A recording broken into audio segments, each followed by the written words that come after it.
Iran has been a thorn in the side of American hegemony for more than 4 decades. This contest, as with the Cold War, hasn't been waged in direct combat or warfare. Instead, through a series of proxy wars, funding, training, and intelligence relationships. Playing out in the West Asian theatre of war, a complicated web of conflicts involving small insurgency groups and superpowers form Iran's multi-layered geopolitical strategy. Major Western powers view Iran's use of proxies as a signal of intent to dominate the region. According to this position, the October 7th attacks on Israel are a manifestation of decades of Iranian support for dangerous and volatile groups in the region, from Hezbollah in Lebanon and the Taliban in Afghanistan to Assad in Syria and Hamas in Palestine. However, in Tehran, Iranian leaders describe their foreign policy as defensive, a response to a trade embargo, proxy forces from regional adversaries Saudi Arabia and Israel, as well as the unavoidable American influence, where Iran has experienced firsthand a bloody coup pushed by Western forces. For Iran, proxies are the only way for it to exert influence on the Middle East without risking a direct conflict with its adversaries, Saudi Arabia, or worse, the United States.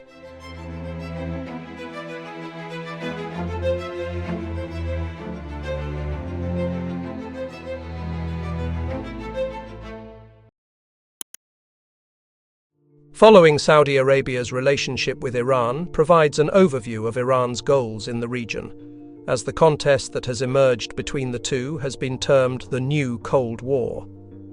Between 1953 and 1979, Iran and Saudi Arabia formed a key part of US foreign policy. This role began in 1953 after Prime Minister Mohammad Mossadegh had been elected to power in Iran and made moves to limit the control of Britain over Iran's oil by nationalizing the oil industry. The British exerted economic pressure on Mossadegh to reverse his position. After this failed, the British, along with key partners the United States, backed a coup to overthrow the Mossadegh government and put in place a Shah, Mohammad Reza Pahlavi. Between then and 1979, Iran and Saudi Arabia operated in line with the United States, so much so that they were called the Twin Pillars by the Nixon administration, maintaining regional stability. With the oil boom of the 1970s, these alliances became even more important, but with it, both countries grew in power. Saudi Arabia's rise to one of the most important powers in the world, fueled by an explosive oil industry, and the petrodollar, has monumentally changed the face of Middle Eastern politics. It has emerged as a leader in the Muslim world, both economically and religiously. It is founded on the Wahhabi doctrine of Islam, a strand of Sunni Islam, and lays claim to maintaining important Islamic monuments inside its borders. Despite the conservative nature of Wahhabism, its interaction with the Western world has seen culture and policy move in a direction of liberalism, which has been met with mixed reactions in the Muslim world. Saudi Arabia has seen its global influence skyrocket as a founding member of OPEC, an organization it shares membership and an economic interest with Iran. Just as important, if not more so, than the Western world, Saudi Arabia has watched and reacted to movements in Iran, a Shiite Muslim country, which is the minority compared to the Sunni majority. In 1981, Saudi Arabia spearheaded the founding of the Gulf Cooperation Council with Bahrain, Kuwait, Oman, Qatar, and the United Arab Emirates, in part to squash revolutionary elements across the region. Shiite movements had been emboldened by Iran's 1979 revolution. In the end, power was maintained, though the Saudis only grew more suspicious of Iran, which led to closer ties with the United States, especially after the invasion of Iraq in 2003. The Arab Spring Uprising, beginning in 2010, was a string of protests against governments across the Middle East and the Arab world. These only fueled tensions between Iran and Saudi Arabia, sharpening the divide between the two. Iran was accused of at the least rhetorically supporting and at worst providing support for Shia movements to topple Sunni monarchs or governments. The first of those was in Bahrain, soon followed by Syria, perhaps the biggest of proxy wars between Saudi Arabia and Iran. The Saudis were partly right. Over the previous 3 decades, Iran had been planting the seeds of a huge international force of loosely connected groups to maintain power in the region. After the Iranian monarchy was overthrown in 1979, Ayatollah Khomeini, the leader of the revolution and first supreme leader of the country, organized Iran to have a strong military apparatus. Most importantly were the IRGC and the Quds Force. The IRGC, which stands for the Islamic Revolutionary Guard Corps, was given the task of defending the state from enemies foreign and domestic. In the years after the 1979 revolution, Iran went to war with Iraq, which immediately thrust the Revolutionary Guard into the center of Iran's military operations. In 1982, 2 years after the outbreak of the war, officers were sent to Lebanon to begin what would transform into an important strategic tool for Iran. Lebanon was facing a crisis of its own, a civil war that had begun in 1975, with rival groups competing to seize territory. On one side was the Lebanese national movement, made up of Sunni Muslims following Arab nationalism, including groups like the Palestine Liberation Organization, or PLO.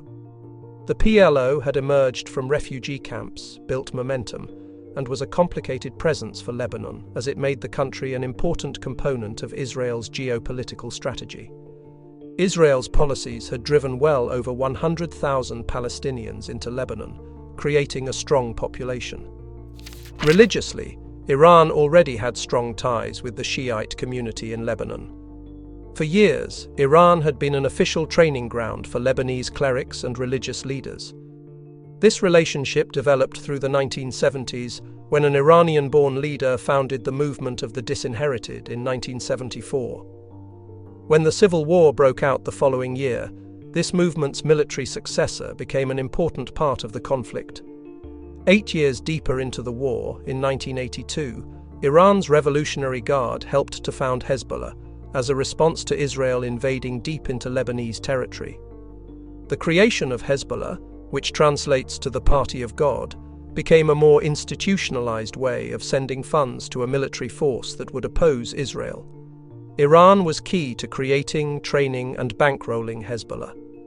Soon after its inception, Hezbollah carried out kidnappings, suicide bombings, and other military operations on enemies in Lebanon, including Israeli and Western forces. In 1983, 2 bombings killed a combined 368 people, both of which were linked to Hezbollah. Almost a decade later, it was blamed for the death of 85 people in an attack in Argentina. When the Lebanese civil war ended in 1990, Hezbollah continued to operate. It has since grown into an increasingly autonomous force that doesn't always align with Iran. However, in general, the group remains in lockstep with Iran's regional policy, including, above all else, opposing Israel. The group is one of the biggest Shiite groups in the Middle East, though its close links to Iran are a point of controversy to many within Lebanon. In 1992, Hezbollah gained legitimacy by entering the Lebanese parliamentary elections for the first time, winning 8 seats. The party's best result was in 2022, where it won 15 seats with almost 20% of the overall vote. Iran remains one of the key sources of funding because it continues to be a great asset. Hezbollah allows the country to counter Israel in the region without directly committing to military conflict, which would attract opposition in the international community. The United States regards Hezbollah as a terrorist organization, and according to the UN, any trade or assistance with the group is against international law. A 2019 State Department report estimated that over $700 million each year was sent from Iran to Hezbollah. Iran's Revolutionary Guard has seen its power intensify over this time too. Though figures are closely guarded, the group likely benefits from a large part of Iran's GDP, which it distributes through its 8 branches. One of those, the Quds Force, operates almost exclusively outside the country's borders, including foreign policy. Far away from the Middle East, Iran has been accused of operating in Latin America, where Islamic groups are used to raise funds through illegal activity, avoid US sanctions, gain intelligence, as well as possibly carry out violent crimes, like the bombing of the Israeli embassy in Argentina in 1994. Closer to home, in Africa, the Quds Force has been active in the Central African Republic, Somalia, and Nigeria, where conventional military support is accompanied by religious educational programs to help spread ideology. Some believe that part of this interest in Africa is to transport weapons and supplies to territories like Palestine and Lebanon. These weapons are put to use strategically, either to contest powerful regimes or to crush resistance. A non-negotiable tenet of Iran's foreign policy is rejecting Israeli claims to land. For Iran, there should be no discussion of a two-state solution with Palestine, and this connection goes back to before the 1979 revolution. The then opposition, who would eventually come to power, had an alliance with the Palestine Liberation Organization, something that only strengthened after the revolution, reversing Iran's official position from recognizing Israel to contesting it. However, a problem soon emerged. The power of the Palestine Liberation Organization, or PLO, was contested. Since 1987, one of its primary domestic rivals has been Hamas, which emerged in 1987 out of the Muslim Brotherhood's activities in the Gaza Strip. It was a vehicle for the Muslim Brotherhood to oppose the PLO. Diplomatic relations between Iran and Hamas were opened during the 1990s, when the PLO was engaged in negotiations with Israel. Suspicions over Israel's commitment to peace were only confirmed when the conditions of the Oslo peace accords were not followed, and military operations resumed at the end of the 1990s. This period climaxed with the election of Benjamin Netanyahu in 1999. After negotiations fell apart the following year, Iran became even more active in Palestinian affairs. According to Israel, a ship carrying 50 tons of weapons was intercepted on its way from Iran to Gaza, helping to fuel the Second Intifada, resulting in over 4 years of violence and 4,000 deaths. Over the next couple of decades, this support for Palestinian confrontation continued, including through the supply of anti-tank rockets, explosives, guns, and other kinds of weapons, on top of financial backing. By 2023, an estimated $100 million was flowing into Hamas from Iran every year, in addition to military weapons and technology. Some have argued that Iran had a part in planning and facilitating the October 7 attack on Israel in 2023, launched by Hamas. Meanwhile, Hezbollah also has an alliance with Hamas of its own. It has made it clear that it will step in to oppose Israel if necessary.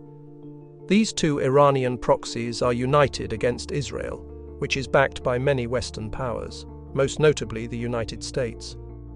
Iran hasn't always acted as a supporter of revolutionary movements or in line with the broader sweeping Arab Spring movements, and Syria is the best example. Along with Russia, Iran is backing President Bashar al-Assad's forces. Syria has been a primary ally of Iran since the 1980s, providing a strategic route through Lebanon and Palestine. Iran has supported various militias, even supplying military equipment and training some. One estimate claims that Iran is sending up to $15 billion in aid to Assad's government annually. Saudi Arabia sits on the opposite side of the conflict, with allies in the United States and much of the Western world, backing opponents of the current regime. This movement flared up in 2011 as part of the Arab Spring. In the years building up to the movement, Saudi Arabia had engaged with Syria to try to untangle it from Iran. Since the outbreak of the civil war in 2011, though, Saudi Arabia funded, given intelligence to, and armed anti-Assad forces in Syria, though has stopped short of backing radical groups like ISIS or Jabhat al-Nusra. Iran's proxy groups continue to fight against the interests of its primary political opponents, Saudi Arabia and the United States. However, the landscape of warfare is changing, and Iran will either have to learn to dominate the digital world or a way to develop its long-sought-after deterrent, a nuclear weapon. While material support shows no sign of slowing down, Iran is opening up a new line of attack in the form of cyber warfare. In the past year, attacks against networks in Saudi Arabia, Israel, Jordan, and the United States have been linked to Iran. Hackers infect computers with malware and steal intelligence. In some ways, this can be seen as Iran's technology catching up to its opponents, who hacked and destroyed parts of a nuclear facility in Iran in 2010. Iran's quest for nuclear weapons has formed the basis of economic sanctions against the country.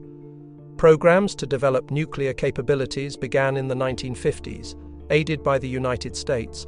However, with the 1979 Iranian Revolution, any support came to a halt. Despite this, Iran restarted research throughout the 1980s, broadly in line with international laws, until the country was found to be violating their agreements in 2000. 11 years later, a report claimed that Iran was developing a nuclear bomb.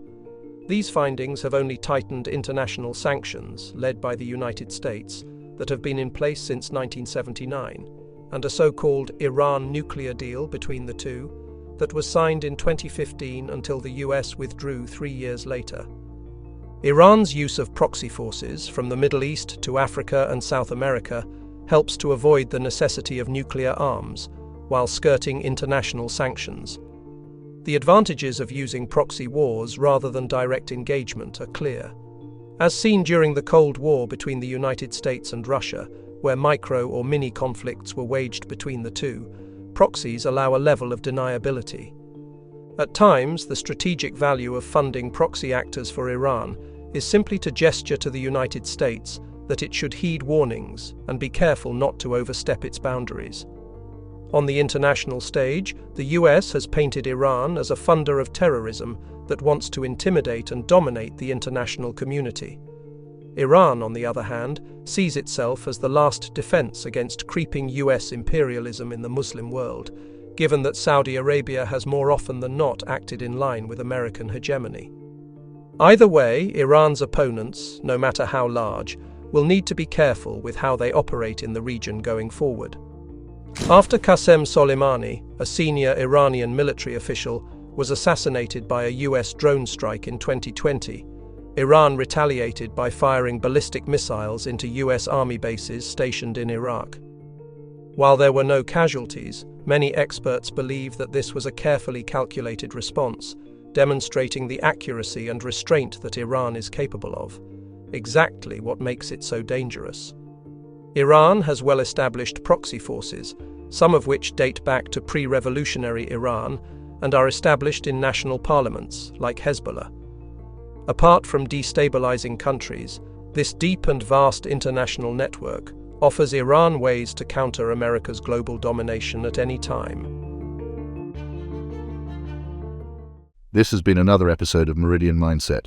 If you enjoyed it, don't forget to subscribe, hit the like button, and leave a comment down below. We also just launched a new Twitter account, so please give us a follow at Meridian Mindset and check out our other socials as well.